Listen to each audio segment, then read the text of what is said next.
Pukul 2 dini hari. Hujan turun sangat deras. Petir menyambar berkali-kali.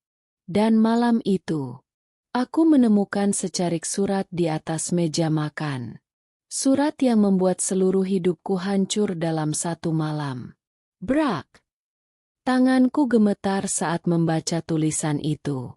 Maafkan aku, Rina. Aku tidak sanggup lagi. Jaga anak kita baik-baik. Jangan mencariku. Dek. Dunia terasa berhenti berputar. Mataku langsung kabur oleh air mata. Karena surat itu ditulis oleh suamiku sendiri. Pria yang selama 7 tahun hidup bersamaku. Pria yang berjanji akan selalu menjaga keluarga kami. Pria yang malam itu memilih pergi meninggalkan kami. Dan semua itu karena satu hal. Pindah. Brak. Namaku Rina. Usiaku 34 tahun. Aku tinggal di sebuah kota kecil bersama suamiku, Dedi, dan putri kami yang berusia 6 tahun. Dulu hidup kami sederhana. Tidak kaya, tapi cukup bahagia. Dedi bekerja sebagai sopir ekspedisi. Sedangkan aku menjahit di rumah. Kami memang tidak punya mobil. Tidak punya rumah mewah. Namun kebutuhan sehari-hari selalu tercukupi. Sampai pandemi dan berbagai kesulitan ekonomi datang. Penghasilan Dedi mulai menurun. Order semakin sedikit. Biaya hidup semakin besar. Belum lagi kebutuhan sekolah anak. Dan biaya berobat ibunya yang sedang sakit. Dek, awalnya kami mencoba bertahan. Mengurangi pengeluaran. Menjual beberapa barang. Menggunakan tabungan sedikit demi sedikit. Namun lama-kelamaan, semuanya habis. Sampai suatu hari, Dedi berkata sesuatu yang mengubah hidup kami. Aku mau pinjam uang sebentar. Aku langsung menoleh. Pinjam ke siapa? Pinjaman online. Brak.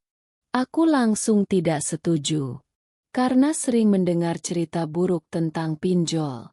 Namun saat itu, kami benar-benar sedang terdesak. Dan Dedi terus meyakinkanku. Hanya 1 juta. Nanti kalau gajian langsung lunas. Dek, akhirnya aku mengalah. Dan itulah kesalahan terbesar dalam hidup kami. Karena pinjaman 1 juta itu berubah menjadi 2 juta, lalu 3 juta, lalu 5 juta, dan terus bertambah. Bukan karena kami boros, melainkan karena Dedi mulai menutup satu pinjaman dengan pinjaman lainnya. Lubang ditutup lubang. Hingga akhirnya, semua tidak terkendali. Tagihan datang setiap hari. Telepon masuk tanpa henti. Pesan ancaman mulai berdatangan. Bahkan beberapa orang mulai menghubungi keluarga kami. Dek, Dedi yang dulu ceria, perlahan berubah. Lebih banyak diam. Lebih sering melamun. Lebih sering mengurung diri. Dan aku tahu, suamiku sedang hancur. Namun aku tidak pernah menyangka bahwa suatu malam, dia akan mengambil keputusan yang jauh lebih menyakitkan. Keputusan yang membuat anak kami menangis selama berbulan-bulan. Dan membuatku harus menghadapi semuanya sendirian. Karena malam itu, setelah meninggalkan surat tersebut, Dedi benar-benar menghilang tanpa jejak. Brak! Dedi benar-benar menghilang tanpa jejak. Brak! Malam itu aku tidak tidur sama sekali. Aku mencoba menghubungi ponselnya. 2 kali. 10 kali. Tidak aktif. Dek. Aku menghubungi teman-temannya. Tidak ada yang tahu. Aku menghubungi keluarganya. Mereka juga tidak tahu. Bahkan motor yang biasa dipakainya pun tidak ada. Semuanya hilang. Yang tersisa hanya surat itu. Dan hutang yang menumpuk. Brak. Pagi harinya. Putriku, Nisa, bangun seperti biasa. Dia mencari ayahnya. Bu. Ayah mana? Dek. Dadaku langsung terasa sesak. Aku memaksa tersenyum. Ayah kerja, nak. Nisa mengangguk polos. Namun aku tahu. Aku tidak bisa terus berbohong. Hari demi hari berlalu. Dedi tidak pulang. Seminggu. 2 minggu. Sebulan. Tetap tidak ada kabar. Dan saat itulah masalah yang sebenarnya dimulai. Brak. Karena para penagih hutang mulai datang ke rumah. Awalnya hanya telepon. Lalu pesan. Kemudian datang langsung. Mereka mengetuk pintu berkali-kali. Kadang pagi. Kadang malam. Kadang saat aku sedang menjahit. Kadang saat Nisa sedang bermain. Aku mulai hidup dalam ketakutan. Dek. Suatu sore, seorang pria datang dengan wajah marah. Dia berdiri tepat di depan rumah. Lalu berteriak keras. Mana suamimu? Brak. Tetangga langsung keluar rumah. Semua melihat ke arah kami. Aku langsung gemetar. Pak, saya juga tidak tahu dia di mana. Pria itu tertawa sinis. Lalu siapa yang bayar hutangnya? Dek, air mataku langsung jatuh. Karena aku benar-benar tidak tahu harus menjawab apa. Sementara Nisa berdiri di belakangku. Ketakutan. Memegang ujung bajuku. Hari itu, untuk pertama kalinya aku merasa benar-benar sendirian. Dan yang lebih menyakitkan, beberapa tetangga mulai menjauh. Bukan karena mereka jahat, tetapi karena takut ikut terlibat. Ada yang berhenti menyapa. Ada yang mulai bergosip. Ada yang berkata, itu rumah yang suaminya kabur karena pinjol. Brak. Kalimat itu menusuk seperti pisau. Karena aku tahu, orang-orang mulai memandang kami berbeda. Namun hidup harus terus berjalan. Nisa harus makan. Nisa harus sekolah. Tagihan listrik harus dibayar. Dan aku tidak punya pilihan selain bertahan. Aku mulai menerima lebih banyak jahitan. Siang menjahit. Malam menjahit. Kadang sampai pukul 2 pagi. Tanganku sering pegal. Mataku sering perih. Namun aku tidak boleh menyerah.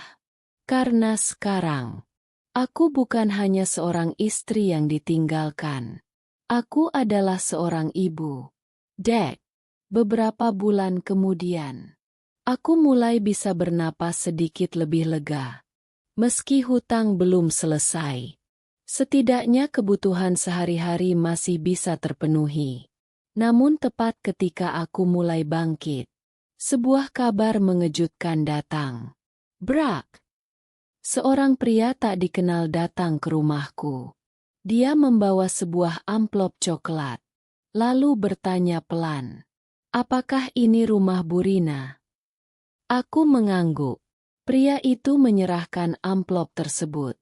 Lalu berkata sesuatu yang membuat jantungku hampir berhenti berdetak. Ini titipan dari suami ibu. Dek. Tanganku langsung gemetar. Karena setelah berbulan-bulan menghilang, untuk pertama kalinya, aku mendapat kabar tentang Dedi. Namun aku tidak tahu, isi amplop itu akan membuatku menangis sepanjang malam. Brak. Namun aku tidak tahu, isi amplop itu akan membuatku menangis sepanjang malam. Brak. Tanganku gemetar saat menerima amplop coklat itu. Pria yang mengantarkannya hanya berdiri sebentar. Lalu berkata, saya cuma diminta menyerahkan ini. Saya tidak tahu apa-apa. Setelah itu dia pergi. meninggalkanku berdiri sendirian di depan rumah. Dek, aku menatap amplop itu lama. Sangat lama. Karena nama Dedi tertulis jelas di bagian belakang. Tulisan tangannya. Tulisan yang sangat kukenal. Air mataku mulai menggenang. Karena setelah berbulan-bulan menghilang, akhirnya ada kabar darinya. Dengan tangan gemetar, aku membuka amplop tersebut. Di dalamnya terdapat uang. 3 juta rupiah. Dan sebuah surat. Brak! Aku langsung membuka surat itu. Untuk Rina dan Nisa. Aku tahu aku bukan suami yang baik. Aku juga bukan ayah yang baik. Tapi percayalah. Aku tidak pernah berhenti memikirkan kalian. Dek, air mataku langsung jatuh. Karena selama ini, aku selalu marah padanya. Selalu kecewa. Namun membaca tulisan itu, aku tahu Dedi juga sedang menderita. Surat itu berlanjut. Aku pergi bukan karena tidak sayang. Aku pergi karena aku merasa menjadi beban. Aku malu. Malu karena gagal. Brak. Dadaku terasa sesak.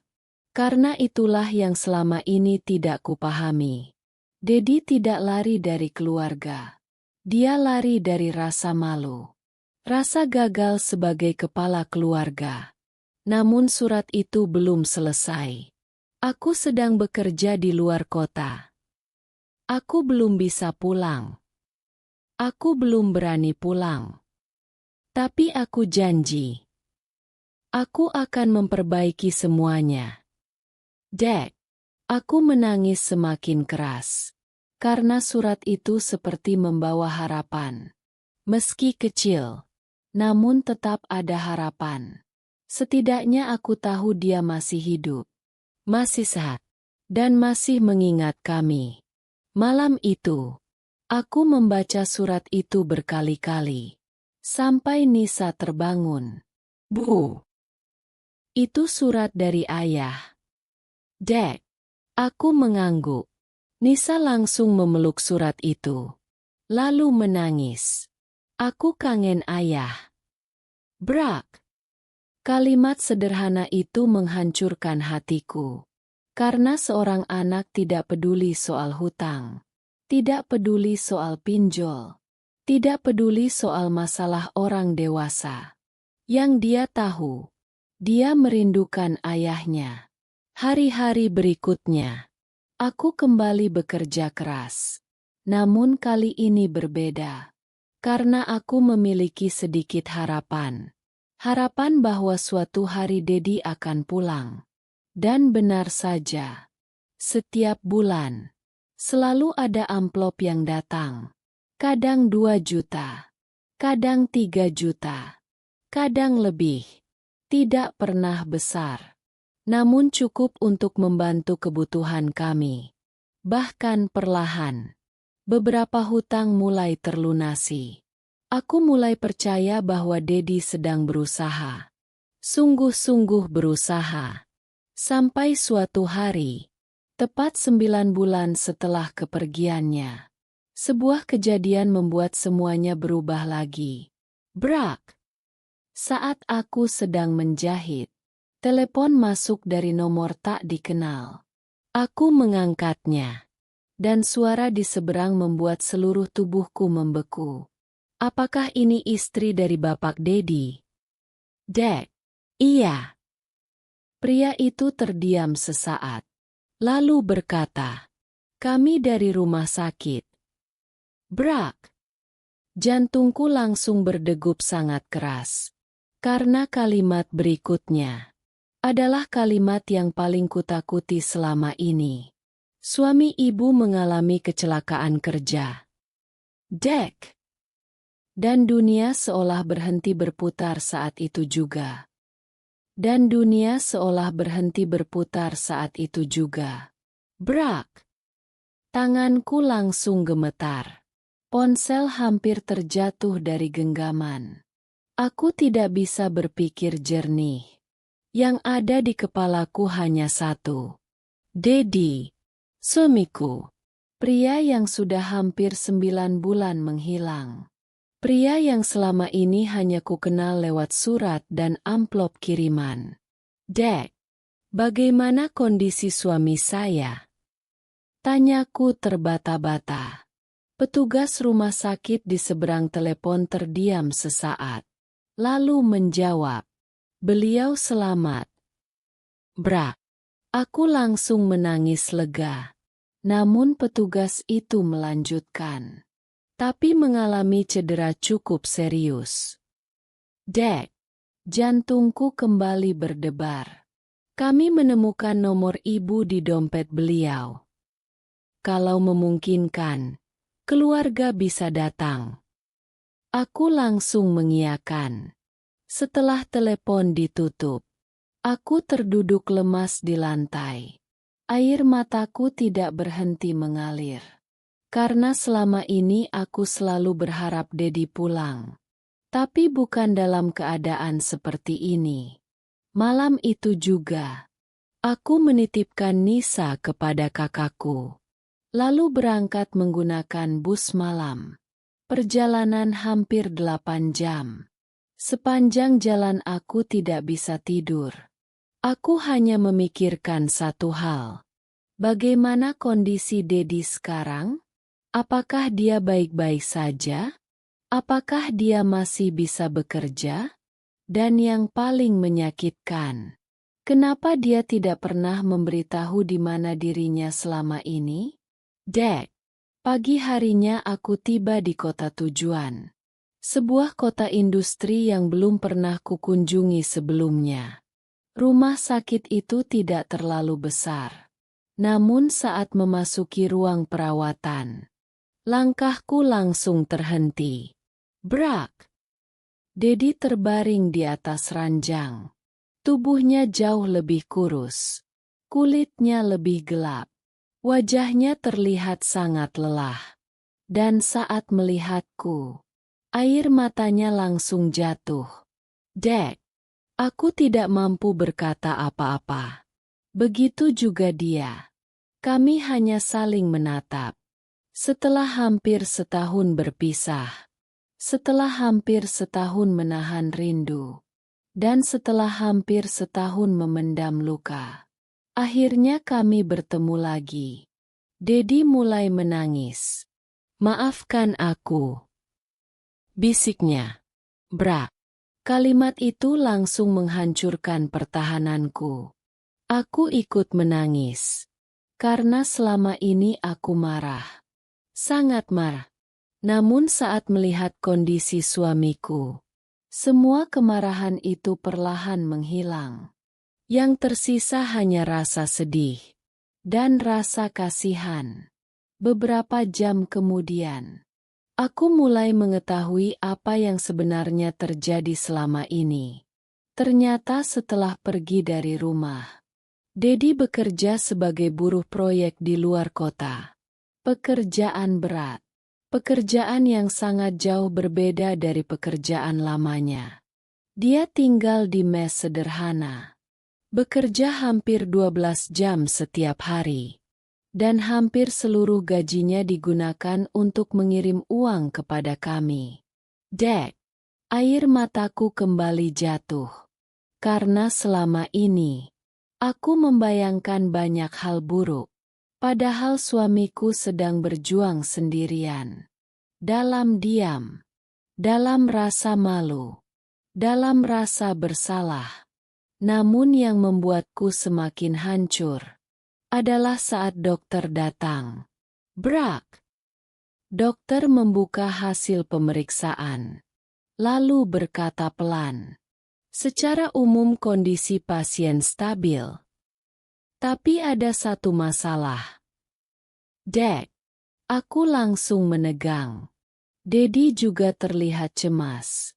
Dokter menarik napas panjang. Lalu melanjutkan. Kaki kirinya mengalami cedera serius. Kemungkinan besar beliau tidak bisa lagi melakukan pekerjaan berat seperti sebelumnya. Brak! Ruangan langsung sunyi. Dedi langsung menunduk. Sedangkan aku hanya membeku. Karena aku tahu. Kalimat itu bukan sekadar soal kesehatan. Itu berarti sumber penghasilan kami terancam hilang lagi. Dan untuk pertama kalinya, aku melihat Dedi benar-benar hancur. Dia menangis seperti anak kecil. Lalu berkata, "Aku gagal lagi, Rina." Dek. Namun aku tidak tahu bahwa justru dari rumah sakit itulah awal dari perubahan terbesar dalam hidup kami akan dimulai. Karena beberapa hari kemudian, seseorang yang sama sekali tidak kami kenal datang menemui Dedi. Dan kedatangannya akan mengubah nasib keluarga kami selamanya. Brak! Dan kedatangannya akan mengubah nasib keluarga kami selamanya. Brak! 3 hari setelah dokter menyampaikan kondisi Dedi, suasana kamar rumah sakit terasa muram. Dedi lebih banyak diam. Sering menatap langit-langit kamar. Sering melamun. Dan sering menyalahkan dirinya sendiri. Dek, aku tahu apa yang ada di pikirannya. Dia merasa gagal. Gagal sebagai suami. Gagal sebagai ayah. Dan sekarang, gagal mencari nafkah. Padahal aku sudah berkali-kali mengatakan bahwa kami bisa melewati semuanya bersama. Namun rasa bersalah itu sudah terlalu dalam. Terlalu lama dipendam. Sampai suatu siang, seseorang mengetuk pintu kamar. Tok, tok, tok. Aku mengira perawat. Namun ternyata seorang pria parubaya berpakaian rapi. Wajahnya terlihat ramah. Dia masuk perlahan. Lalu menatap Dedi. Dek. Dedi. Suamiku terlihat bingung. Maaf, Pak. Saya kenal Bapak. Pria itu tersenyum kecil. Mungkin tidak. Tapi saya mengenalmu. Brak. Aku dan Dedi saling berpandangan. Karena sama-sama tidak mengerti. Pria itu kemudian duduk. Lalu memperkenalkan diri. Namanya Pak Hasan. Pemilik perusahaan konstruksi tempat Dedi bekerja selama ini. Dek. Mataku langsung membelalak. Karena selama ini Dedi hanya bercerita bahwa dia bekerja sebagai buruh proyek. Aku tidak pernah bertemu atasannya. Pak Hasan menatap Dedi lama. Kemudian berkata, "Saya sudah membaca semua laporan tentangmu." Dedi terlihat semakin bingung. "Saya tidak mengerti, Pak." Pak Hasan tersenyum. Lalu mengeluarkan sebuah map. Brak. Di dalamnya terdapat beberapa lembar laporan kerja. Laporan kehadiran. Laporan proyek. Dan beberapa surat penghargaan internal. Saya tahu kenapa kamu pergi dari rumah. Dek. Dedi langsung menunduk. Wajahnya berubah pucat.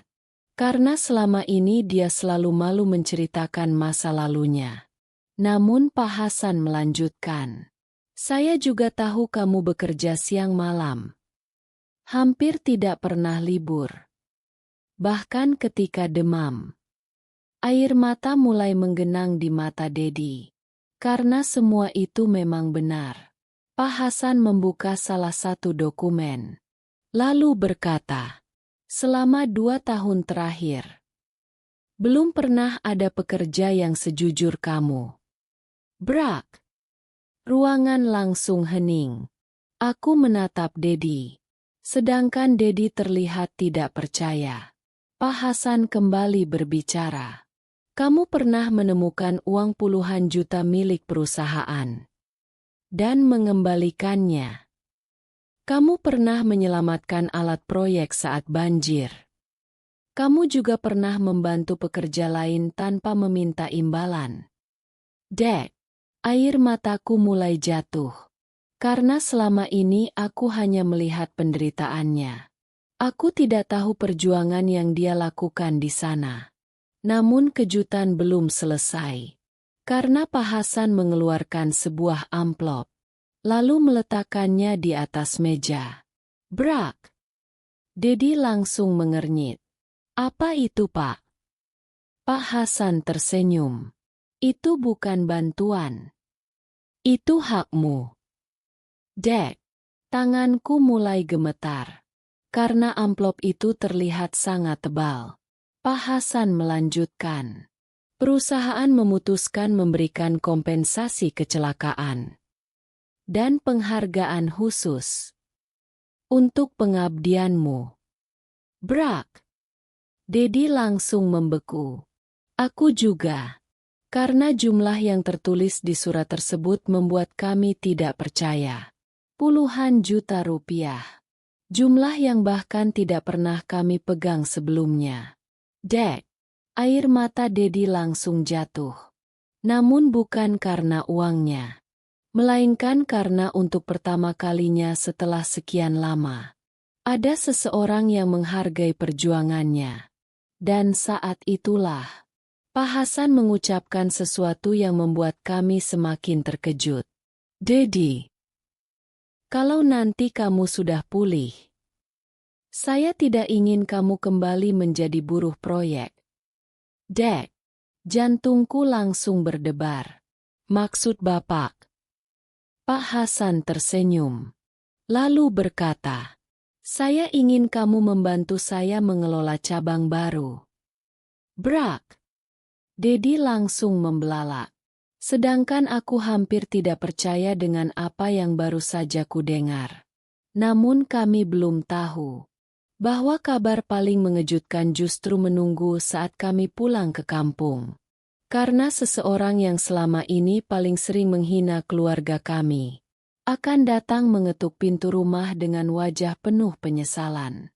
Brak! Karena seseorang yang selama ini paling sering menghina keluarga kami akan datang mengetuk pintu rumah dengan wajah penuh penyesalan. Brak!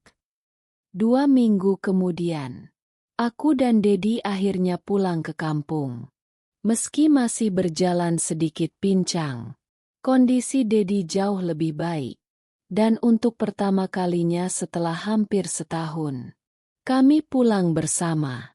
Aku, Dedi, dan Nisa. Saat mobil travel memasuki gang rumah, air mata Nisa langsung jatuh. Ayah pulang. Ayah akhirnya pulang. Dek, aku ikut menangis. Karena anak kecil itu sudah terlalu lama menunggu. Terlalu lama merindukan sosok ayahnya. Sesampainya di rumah, beberapa tetangga langsung keluar. Mereka terkejut melihat Dedi. Karena selama ini banyak rumor beredar. Ada yang bilang Dedi kabur. Ada yang bilang Dedi meninggalkan keluarga. Bahkan ada yang bilang Dedi sudah menikah lagi. Namun kenyataannya, Dedi sedang berjuang sendirian. Berjuang memperbaiki kesalahan yang pernah dibuatnya. Dek, malam itu rumah kami terasa hangat. Sangat hangat. Untuk pertama kalinya setelah sekian lama, kami makan malam bersama. Nisa tidak berhenti bercerita. Tidak berhenti memeluk ayahnya. Seolah takut Dedi pergi lagi.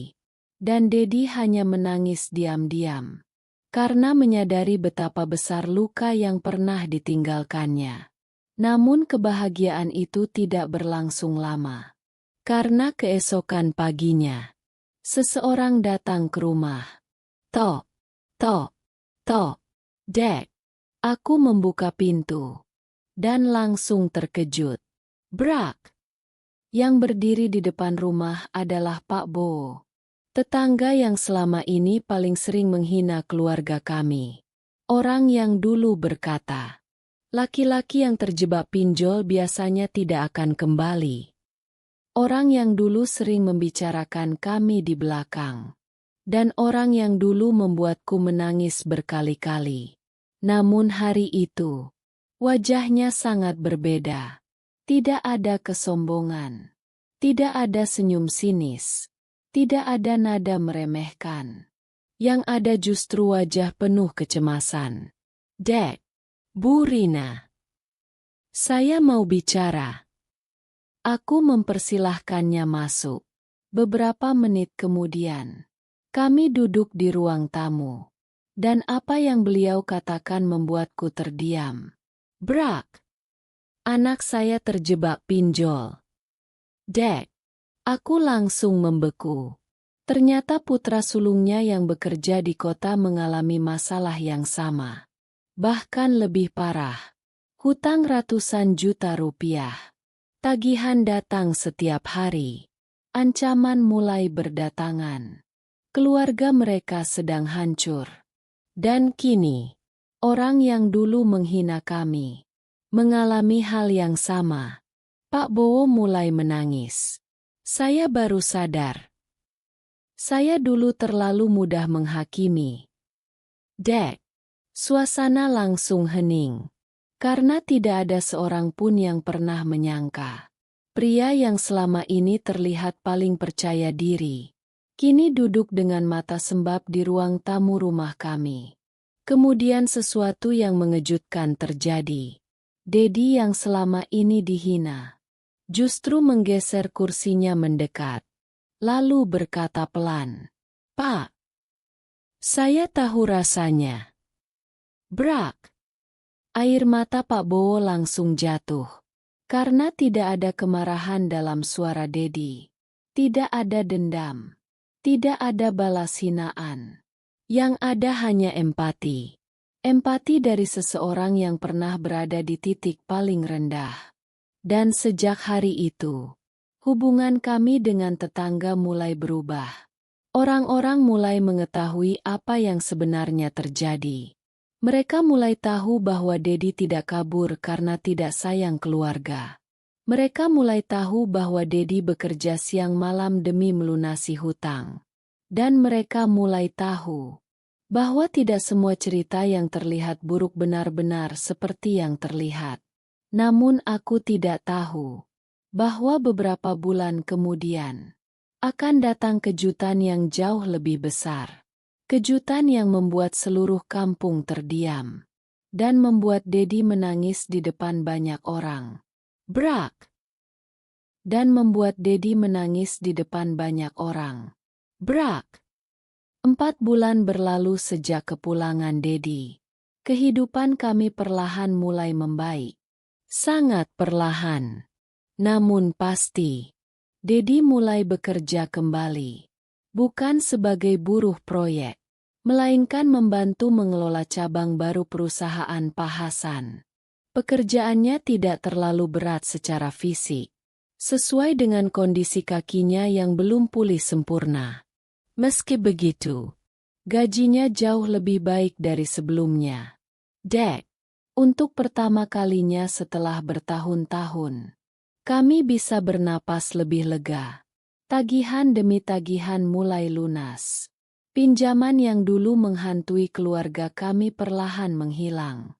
Dan yang paling membuatku bahagia, Dedi mulai kembali tersenyum. Senyum yang sudah lama hilang dari wajahnya. Sementara itu, Nisa menjadi anak paling bahagia di rumah. Karena ayahnya kini selalu ada. Mengantar sekolah, membantu mengerjakan PR, dan menemaninya bermain. Hal-hal sederhana yang dulu terasa mewah. Dek, suatu sore, Pak Hasan menelepon Dedi. Nada suaranya terdengar antusias.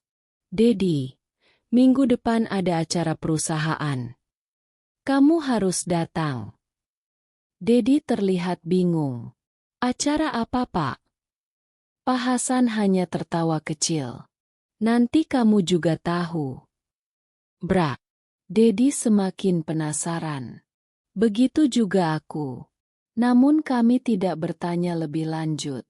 Seminggu kemudian, kami berangkat ke kota. Acara itu diadakan di sebuah gedung besar. Banyak karyawan hadir.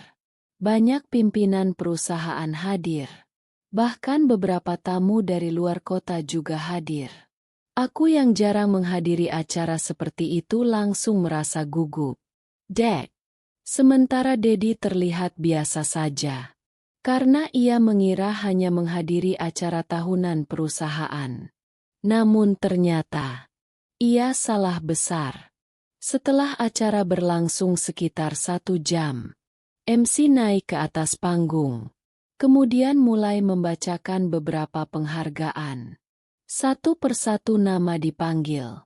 Satu persatu orang maju ke depan. Sampai akhirnya, MC mengucapkan sesuatu yang membuat kami terdiam.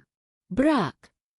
Penghargaan khusus tahun ini diberikan kepada seseorang yang mengajarkan arti tanggung jawab.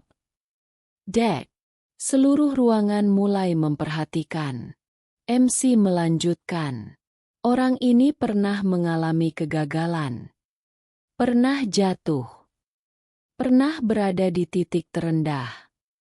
Tapi dia memilih bangkit. Demi keluarganya. Demi masa depannya. Jantungku mulai berdebar. Entah kenapa. Aku merasa mengenali cerita itu.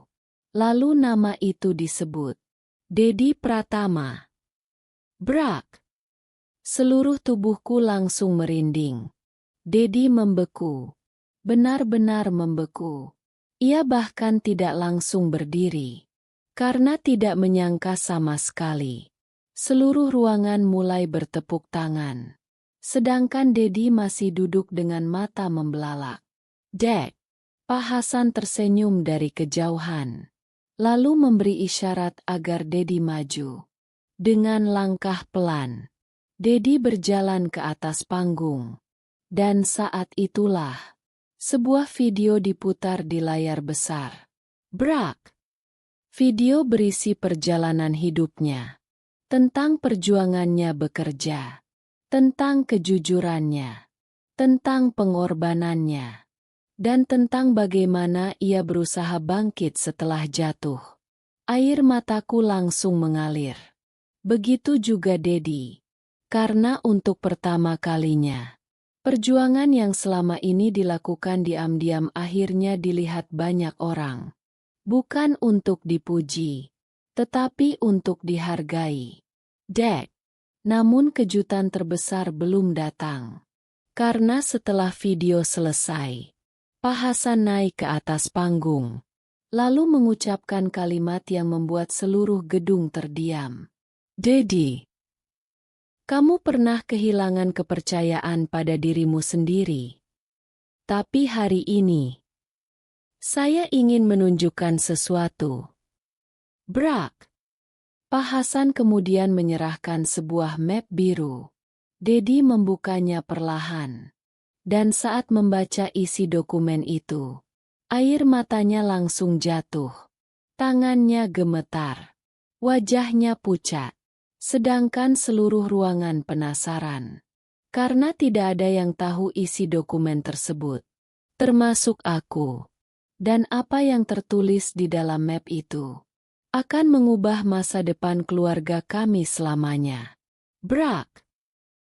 Dan apa yang tertulis di dalam map itu akan mengubah masa depan keluarga kami selamanya. Brak. Seluruh ruangan terdiam.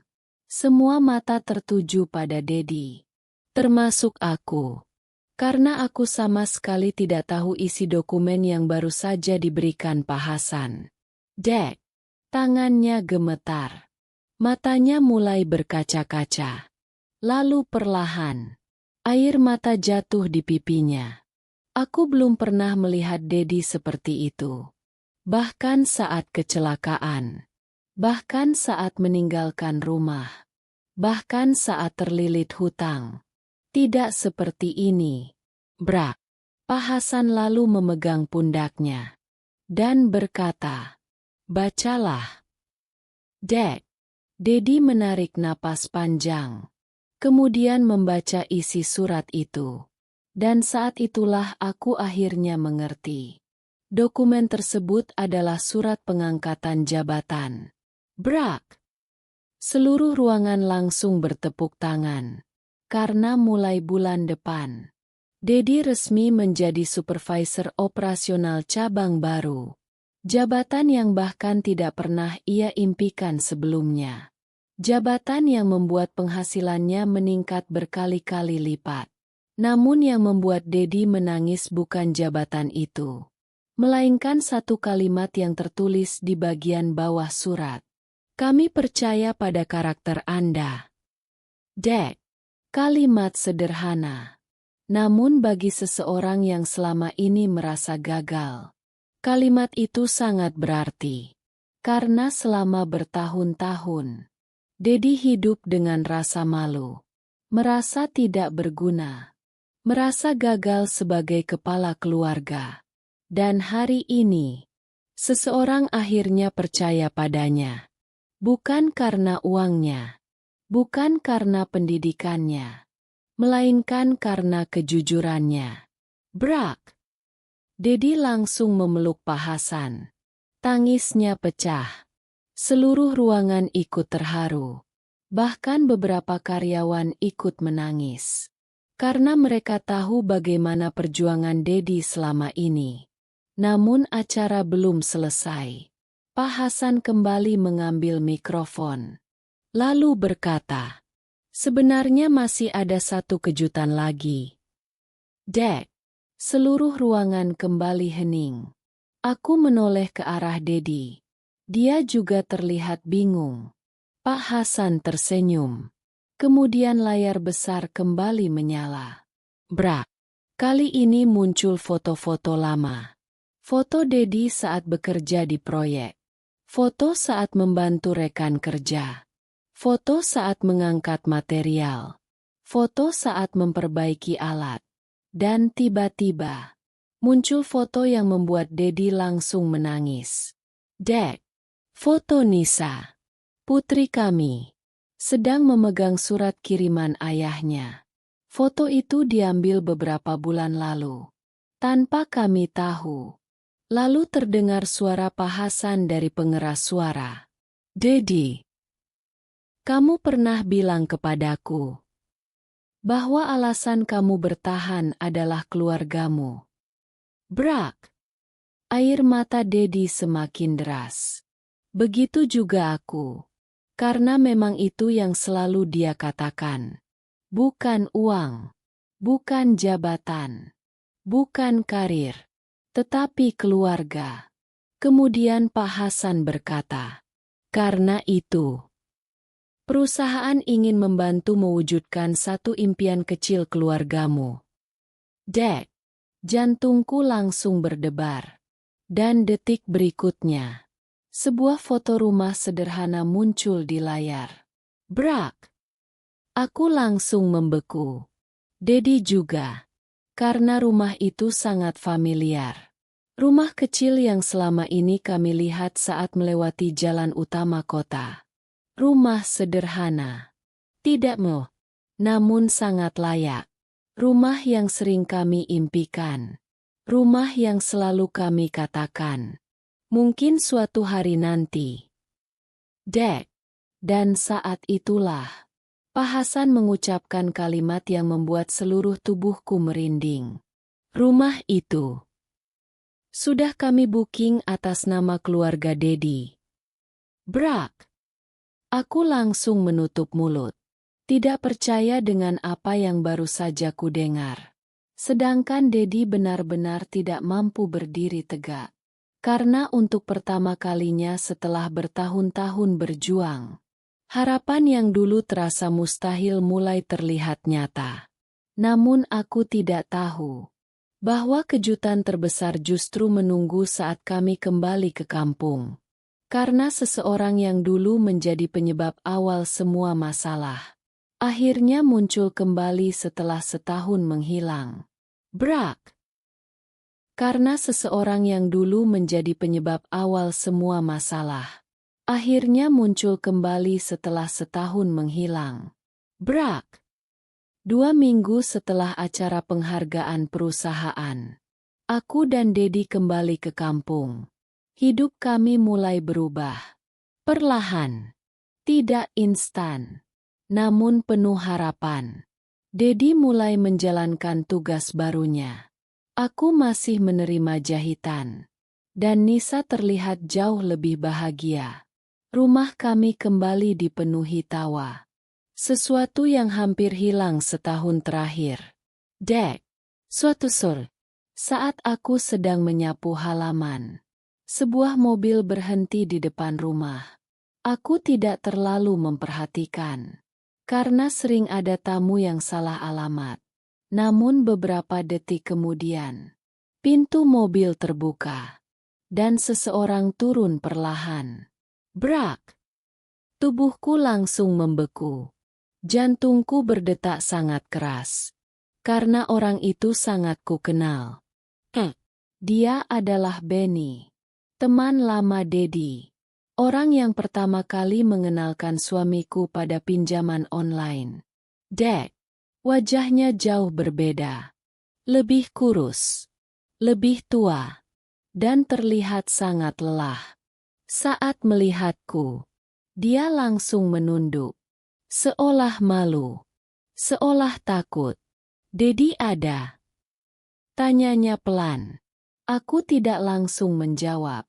Karena nama itu membangkitkan banyak kenangan buruk. Kalau bukan karena Benny, mungkin hidup kami tidak akan sehancur itu. Namun beberapa detik kemudian, Dedi keluar dari rumah. Dan saat melihat Benny, dia langsung membeku. Brak! Suasana mendadak sunyi. Tidak ada yang berbicara. Sampai akhirnya Benny menunduk. Lalu berkata, "Aku datang untuk minta maaf."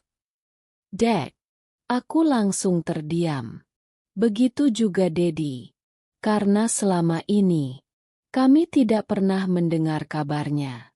Tidak pernah. Benny menghela napas panjang. Kemudian duduk di teras. Matanya mulai berkaca-kaca. Aku hancur. Didi. Brak.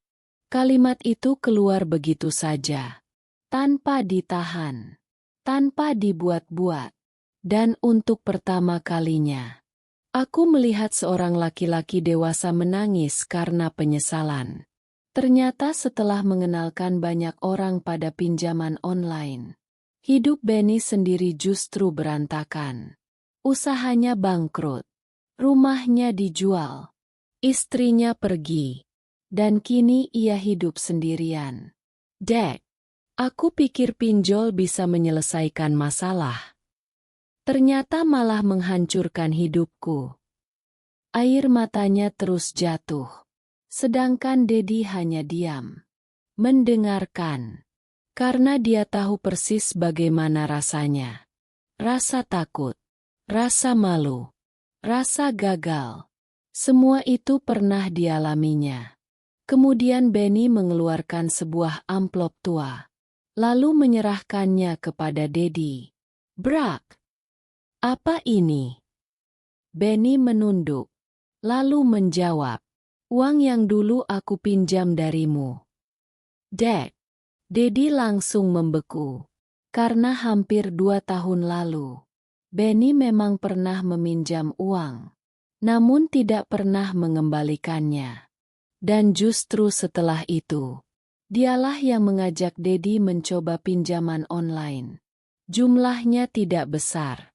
Namun saat itu sangat berarti bagi kami. Dedi membuka amplop itu. Dan matanya langsung membelalak. Brak! Karena jumlah uangnya jauh lebih besar dari yang pernah dipinjamkan. Aku tahu ini tidak bisa menghapus kesalahanku. Tapi setidaknya aku ingin memperbaiki apa yang masih bisa diperbaiki. Dek, aku menatap Dedi. Dedi menatapku. Dan kami sama-sama tahu bahwa hidup seringkali memberi pelajaran dengan cara yang tidak pernah kita duga. Namun yang lebih mengejutkan adalah kalimat terakhir yang diucapkan Benny sebelum pulang. Dedi, kamu jauh lebih kuat daripada yang kamu kira. Karena kalau aku jadi kamu, aku mungkin tidak akan sanggup bangkit lagi. Brak! Dedi langsung menunduk. Air matanya jatuh perlahan. Karena setahun yang lalu, dia juga berpikir dirinya tidak akan pernah bisa bangkit. Namun hari ini, dia berdiri di sini. Masih hidup. Masih bersama keluarganya. Dan masih memiliki kesempatan memperbaiki masa depan. Namun kami belum tahu bahwa kejutan terbesar dalam hidup kami akan datang beberapa bulan lagi. Kejutan yang membuat seluruh kampung terdiam. Dan membuat Nisa menangis bahagia untuk pertama kalinya. Brak! Dan membuat Nisa menangis bahagia untuk pertama kalinya. Brak! 3 bulan berlalu. Hidup kami jauh lebih tenang. Tidak ada lagi telepon penagih hutang. Tidak ada lagi ancaman. Tidak ada lagi malam-malam panjang penuh ketakutan. Untuk pertama kalinya setelah bertahun-tahun, kami bisa tidur dengan tenang. Dek, Dedi semakin dipercaya di tempat kerja. Sedangkan usaha jahitanku juga mulai berkembang. Tidak besar, namun cukup membantu. Dan yang paling membahagiakan, kami mulai mempersiapkan pindah ke rumah baru. Rumah sederhana yang dulu hanya berani kami impikan. Rumah yang selalu kami lihat dari kejauhan. Rumah yang dulu terasa mustahil untuk dimiliki. Dek, setiap akhir pekan, aku, Dedi, dan Nisa datang melihat pembangunan rumah itu. Nisa paling semangat. Dia selalu berlari ke sana kemari. Membayangkan kamar barunya, membayangkan meja belajarnya, dan membayangkan tempat tidur yang selama ini diimpikannya. Suatu sore, saat kami berdiri di depan rumah itu, Nisa tiba-tiba berkata sesuatu. Brak! Bu! Iya nak. Kalau ayah tidak pulang waktu itu, apa kita masih bisa seperti sekarang? Dek, aku langsung terdiam. Begitu juga Dedi. Karena pertanyaan itu sangat sederhana. Namun jawabannya sangat berat. Dedi lalu berjongkok, menatap putrinya, dan berkata pelan, kalau ayah tidak pulang, ayah akan kehilangan hal paling berharga dalam hidup. Dek, Nisa langsung memeluk ayahnya. Sedangkan aku mengusap air mata yang mulai jatuh. Karena aku tahu, yang dimaksud Dedi bukan rumah, bukan pekerjaan, bukan jabatan, melainkan keluarga. Namun kebahagiaan itu belum selesai. Karena beberapa minggu kemudian, Pak Hasan kembali menghubungi Dedi. Kali ini dengan suara yang sangat serius. Dedi, besok datang ke kantor pusat. Dek, Dedi langsung penasaran. Ada apa, Pak? Pak Hasan hanya menjawab singkat. Nanti kamu tahu. Brak. Keesokan harinya, kami datang ke kantor pusat. Dan ternyata, bukan hanya kami yang hadir. Puluhan karyawan lain juga ada di sana. Beberapa pimpinan perusahaan juga hadir. Suasana terasa berbeda. Sangat berbeda. Sampai akhirnya direktur perusahaan naik ke atas panggung. Lalu mulai berbicara. Dek, beliau menjelaskan tentang program sosial perusahaan. Program yang membantu keluarga pekerja yang pernah mengalami kesulitan ekonomi. Kemudian beliau berkata, hari ini kami ingin memperkenalkan seorang inspirasi. Brak. Aku langsung menoleh ke arah Dedi. Entah kenapa, jantungku mulai berdebar. Dan benar saja, nama yang dipanggil adalah Dedi Pratama. Dek. Seluruh ruangan langsung bertepuk tangan. Dedi terlihat syok. Benar-benar tidak menyangka. Kemudian sebuah video diputar. Video tentang perjuangannya. Tentang bagaimana ia terjerat pinjaman online. Tentang bagaimana ia jatuh. Tentang bagaimana ia bangkit. Dan tentang bagaimana ia memilih kembali kepada keluarganya. Brak! Banyak orang mulai menangis. Karena cerita itu sangat dekat dengan kehidupan mereka. Banyak yang pernah jatuh. Banyak yang pernah gagal. Dan banyak yang pernah kehilangan harapan. Namun yang membuat seluruh ruangan benar-benar terdiam adalah kalimat terakhir yang muncul di layar. Bukan kegagalan yang menghancurkan hidup seseorang. Tetapi saat ia berhenti bangkit. Dek, aku langsung menangis. Begitu juga Dedi. Karena kalimat itu terasa seperti menceritakan hidup kami sendiri. Namun aku tidak tahu bahwa kejutan terbesar dalam hidup kami masih menunggu. Kejutan yang akan datang tepat 1 tahun setelah Dedi meninggalkan rumah.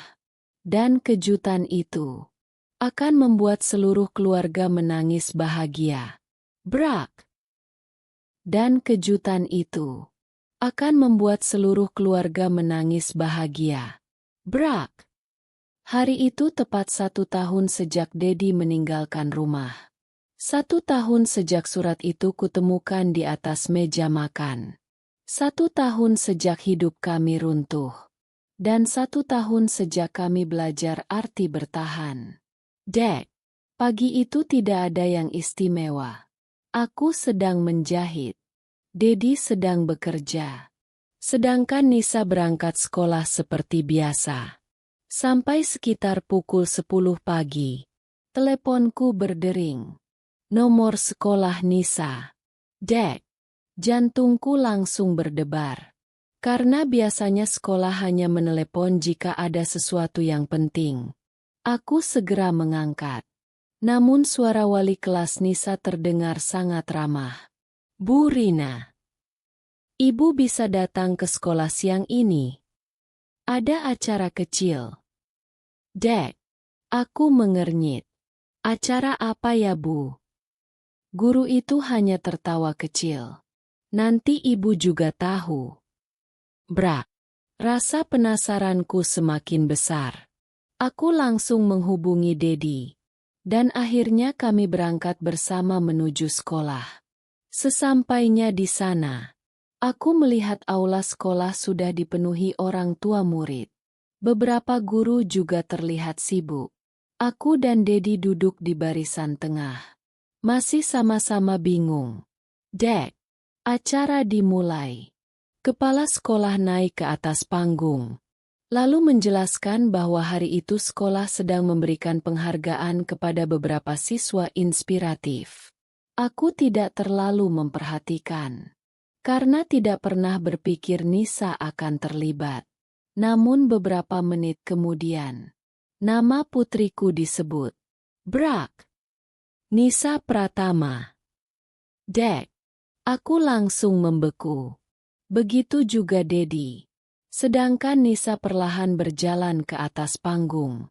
Wajahnya terlihat gugup, namun tetap tersenyum. Kemudian kepala sekolah berkata sesuatu yang membuat seluruh ruangan hening. Siswi ini menulis sebuah karangan yang membuat banyak guru menangis. Dek, aku langsung menatap Dedi. Karena kami tidak tahu apa yang sedang terjadi. Lalu kepala sekolah mulai membacakan sebagian isi karangan itu. Judulnya, Ayahku Pahlawanku. Brak! Air mataku langsung menggenang. Kepala sekolah mulai membaca. Dulu aku marah karena ayah pergi. Aku menangis setiap malam. Aku pikir ayah tidak sayang lagi padaku. Ruangan mulai sunyi. Beberapa orang tua terlihat terharu. Sedangkan Dedi mulai menunduk. Karena setiap kalimat terasa menusuk hatinya. Karangan itu berlanjut. Tapi sekarang aku tahu. Ayah pergi karena ingin melindungi kami. Ayah bekerja jauh dari rumah. Ayah menahan rindu sendirian. Ayah tidak menyerah. Dek, air mata Dedi mulai jatuh. Untuk pertama kalinya, aku melihatnya menangis di depan banyak orang. Namun bagian terakhir karangan itulah yang membuat seluruh aula menangis. Brak! Aku tidak ingin jadi orang kaya. Aku hanya ingin ayah dan ibu selalu bersama. Karena rumah paling indah bukan rumah besar, tapi rumah yang ada ayah dan ibu di dalamnya.